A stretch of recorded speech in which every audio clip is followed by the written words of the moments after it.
Disco would have been called house if the club, the Warehouse, had existed in the 70s, but it didn't, because that's where the whole terminology of house music comes from. People who used to go to the Warehouse in Chicago, 87, 88, and would walk into the record shop and say, we want the records they play at the house. And that's where house music... Is that where it comes from? Yeah. I actually didn't know that. Do you know, shitloads of people actually don't know that, and it's actually quite... Yeah. It's actually quite tragic. And house and garage. Now, they're both connected with a building. I subconsciously just thought maybe it's to do with a house party, and it's to do with a garage party. And do you know what? For the last 30 years, I've never asked that question that you've just asked me.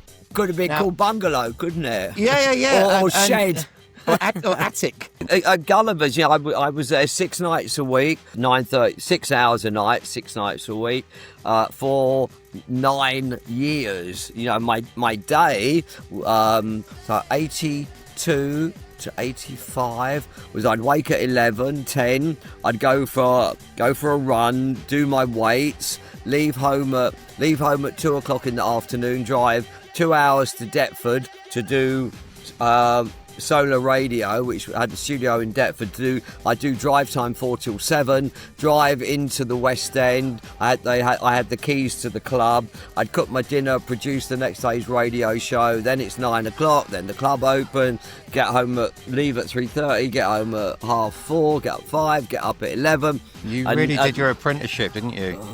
When people, new DJs say, how did you get to where you were?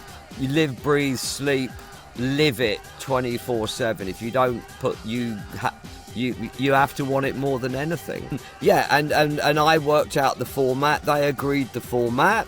And I'm not a dickhead. I know that it's 7 o'clock on a Friday night. You come out of mainstream radio. You don't want people going to turn on the TV. You want to lock them in. So the first hour was always easing gently into, credible music, and then the last 2 hours you smash the granny out of it.